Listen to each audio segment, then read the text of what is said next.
Vasishta's Yoga, Part 3 on Creation, the story of the three non-existent princes.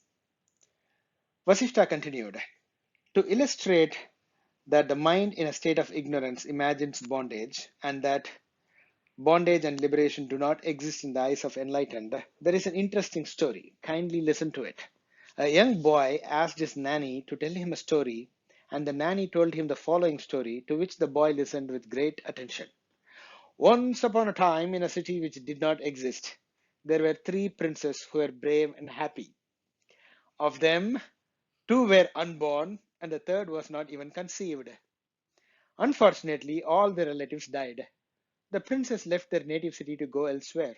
Very soon, they fell into a swoon, unable to bear the heat of the sun in the night. Their feet were burnt by hot sand, the tips of grass pierced them gently. They reached the shade of three trees, of which two did not exist and the third was not even planted.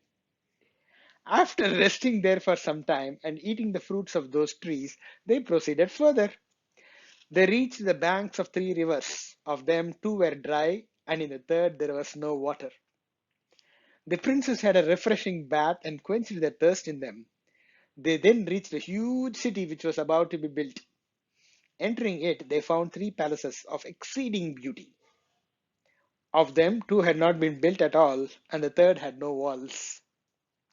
They entered the palaces and found three golden plates. Two of them had been broken into two, and the third had been pulverized.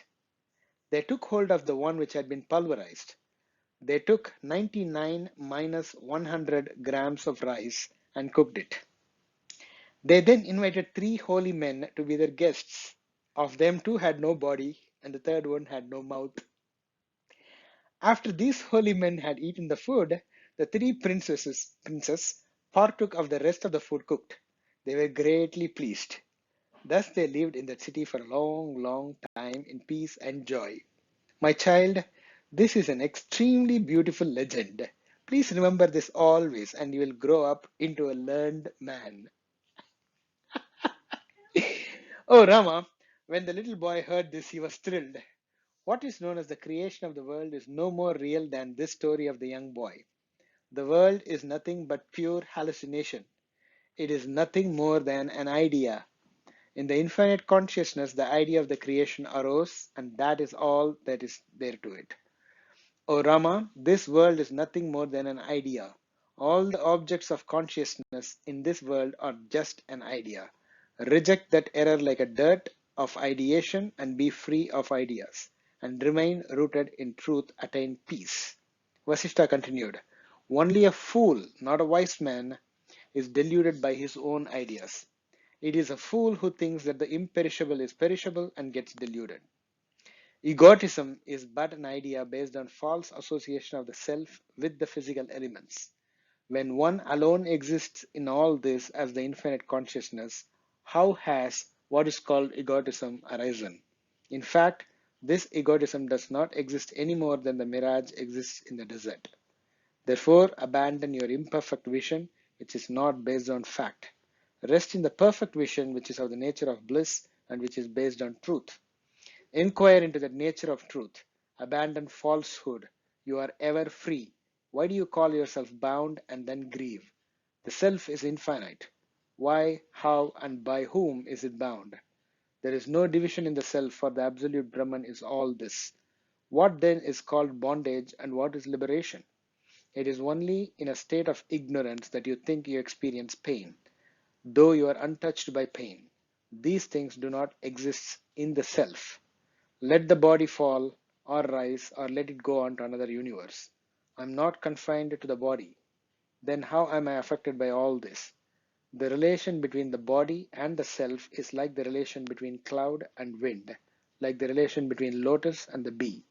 When the cloud is dispersed, the wind becomes one with space. When the lotus withers, the bee flies away. The self is not destroyed when the body falls. Even the mind does not cease to be until it is burnt in the fire of self-knowledge, not to mention the self. Death is the veiling by time and space of the ever-present self. Only foolish people fear death. Abandon your vasanas even as a bird wishing to fly into the sky breaks out of its shell. Born of ignorance, these tendencies are hard to destroy, and they give birth to endless sorrow. It is this ignorant, self-limiting tendency of the mind that views the infinite as the finite. However, even as sun dispels mist, inquiry into the nature of the self dispels this ignorant, self-limiting tendency. In fact, the very desire to undertake this inquiry is able to bring about a change. Austerities and fasting and such other practices are of no use in this.